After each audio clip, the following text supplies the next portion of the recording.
All set for the first ball. Meredith to Munzi. Heard from Preston Mompson taking a look at the surface. Historically, it's a very good pitch here for batting. Pulled by Hares, and it's going to be the first boundary. The outfield is always quick at the Grange. And if you're just wondering as to how partisan this home crowd are going to be, you've already got an indication. Warm applause around the Grange venue. This goes up into the air, should be taken. Simplest of catches for the skipper, Mitchell Marsh, who is delighted to get the back of Hares and find an early breakthrough. And it's Bartlett with that breakthrough. Australia on top early.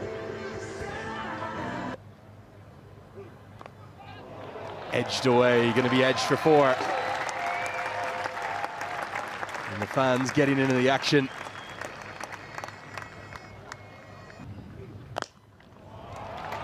Mullen pulls and pulls in front to square beautifully for 4. That's a lovely way to get him into double figures. The biggest cheer of the day greets the first maximum. Oh, what a strike that is from George Munzi. I said he's in the form of his career, he really is. Munzi goes bang and gets a good piece of it. Thuds into the advertising hoardings. It's another maximum. His second, Scotland's second. They're just starting to get moving, starting to find the pace of the pitch. Oh, back to back. This one's even bigger. He's at his belligerent best here, George Munzi. He's never played better. And when he goes well, so too do Scotland. That's much more like it.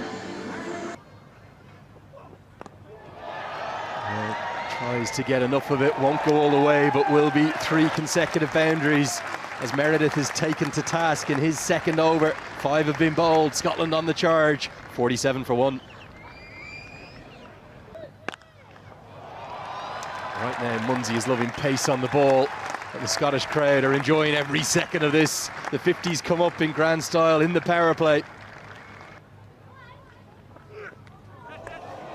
Taken. A brilliant catch, and Australia strike back with the wicket that they needed. Munzi falls to a leaping English, and it's a big breakthrough for Sean Abbott. And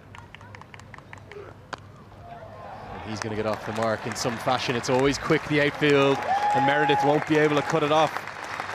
It's a boundary to end the over, but Scotland have lost both of their openers. The power play may be honours even. It's 56 for 2.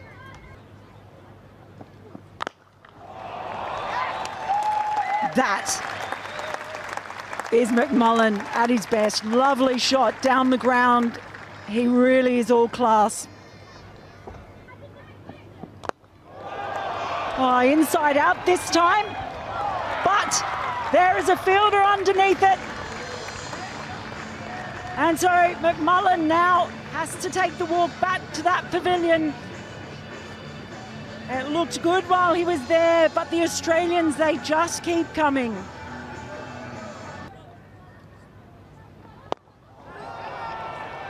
Well, he's got every piece of that, Berrington. He's probably their best player of spin, and that guy, well, congratulations, sir, you are in on the action. He gets a prize. Give him a whiskey. Again, that one in the air, but couldn't get there in time. It's another boundary. Well, that will help push the momentum along for Scotland.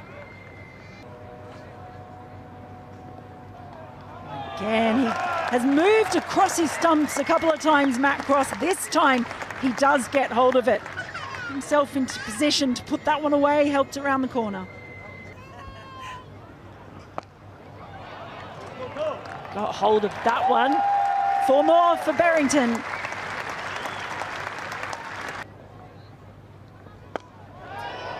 And this time, it's gone straight up in the air. And it's going to be taken comfortably. On the boundary, Bartlett makes sure of it. So Berrington, it's been fine from him. But it comes to an end.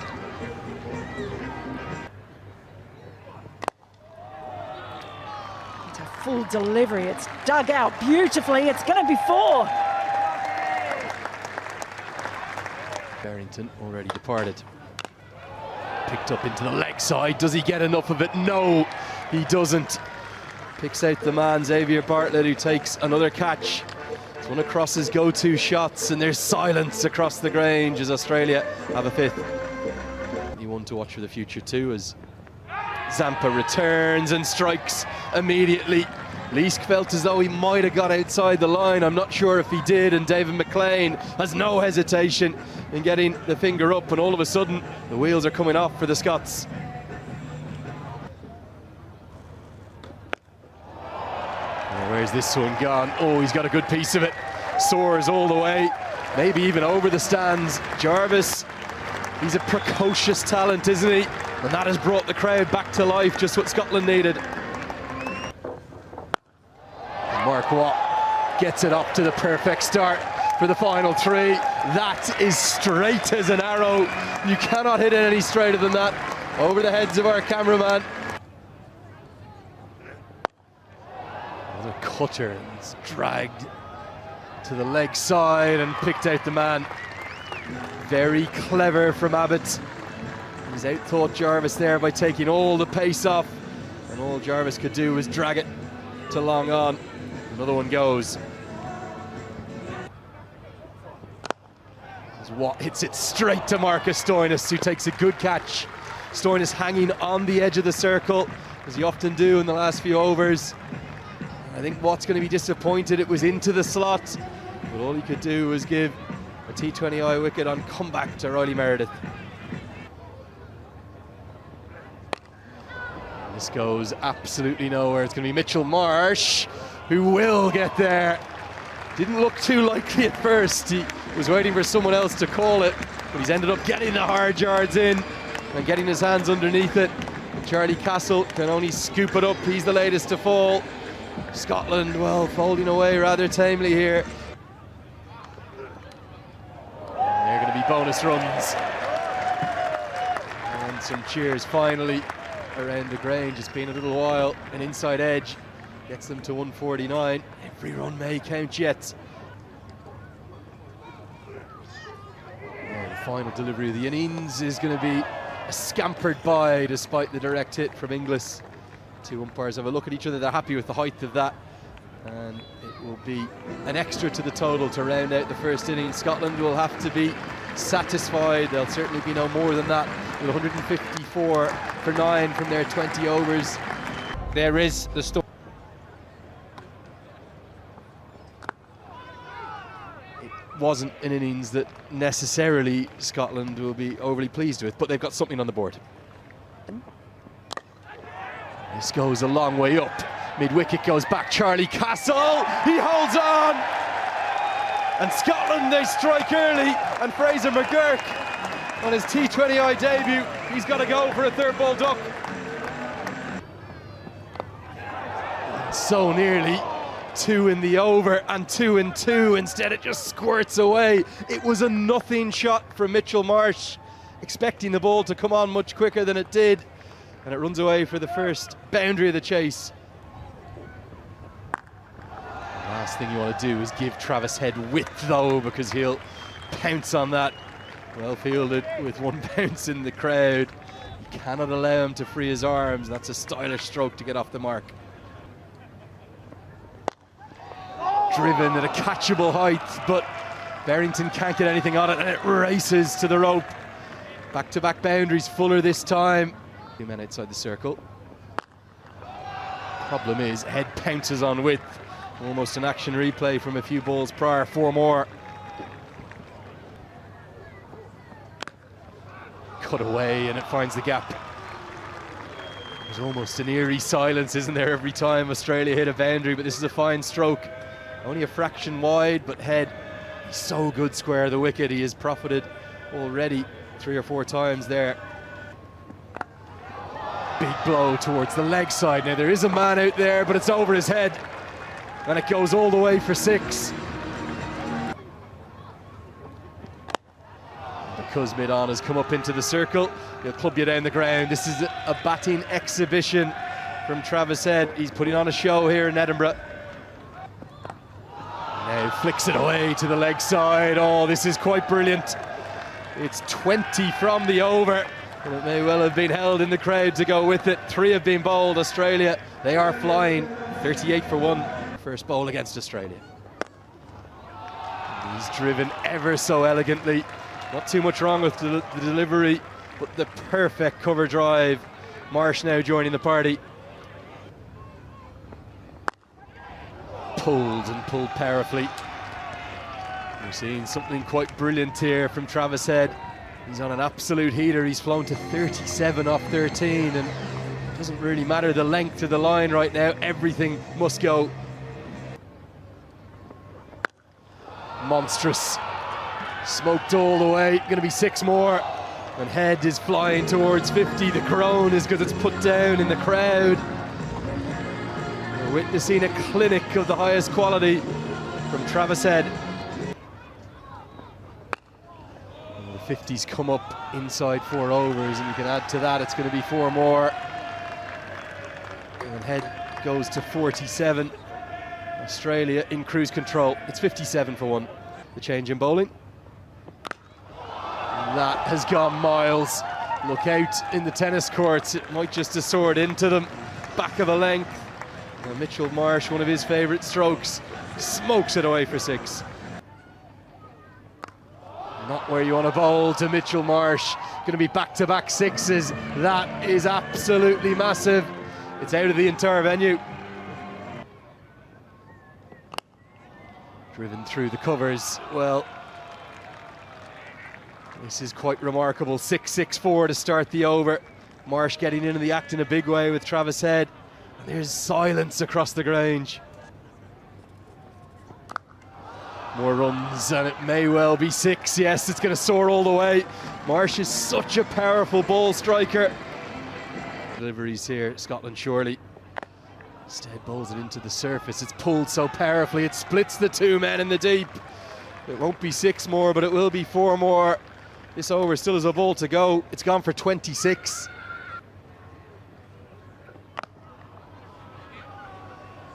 It's going to be 4 more. You won't believe it. He split the same gap again. McMullen can't cut it off. 30 from the over. Australia immaculate. Scotland being blitzed away. It's 87 for 1. And the runs just keep coming. And there's a world record that could well fall here.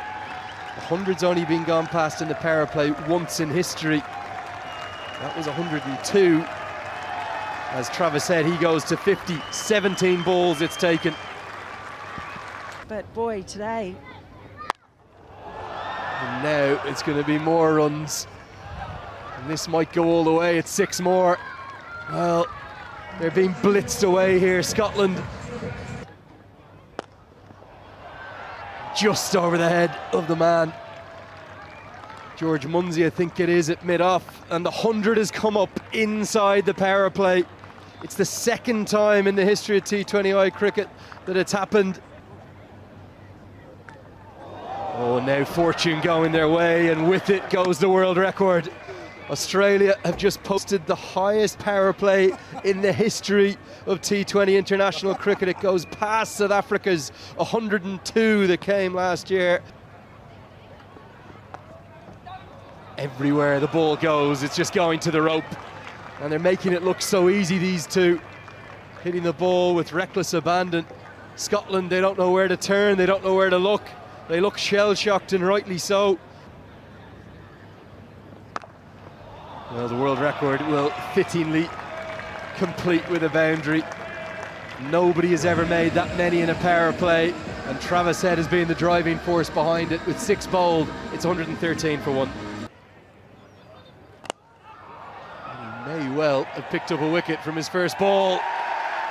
Pace comes off and everything changes. Michael Lease takes a very good catch, and as I welcome Preston Mumpson to the box, finally some relief for Scotland to end, well, an outstanding, sensational 2nd wicket partnership. Now this one's been hoiked away and hoiked all the way. It's a slog sweep right into his hitting arc. It's 6 more. Travis Head zoning in and what would be a remarkable 100 here. Here at the Grange. He's going to try and keep going, but there's a man there, and it's held. Well taken by Michael Leask again. He maybe should have had 2 in 2 balls, but Mark Watt has got 2 in the over. Again, Travis Head. This is cut away. It's going to be cut away for 4. Gets it intentionally up and over the head of backward point. Good batting from Inglis. Big pull shot now. There is a man out there, but it's gone miles over his head. This one's out of the ground as well. I thought the wickets might have slowed Australia, but they're just continuing to go at a supersonic speed. More awesome ball striking. Bigger picture, Jack Jarvis back into the attack, and he's clipped away for 4 more. Inglis making use of that bit of fortune, that life that he had, and it's 4 more. Driven really pleasingly. Seen some very conventional cricket strokes amidst the chaos, and that is the perfect extra cover drive. And that is going to be that. Australia, they have soared to victory in the most impressive of fashions. A terrific Travis Head masterclass, one of the best innings you will ever see in T20I cricket. He threatened maybe to be the fastest 100 of all time, a world record power play, the highest ever made in 6 overs by any team in an international, and some finishing touches applied by Marsh, and then Inglis, and a maximum from Marcus Stoinis guides the visitors home.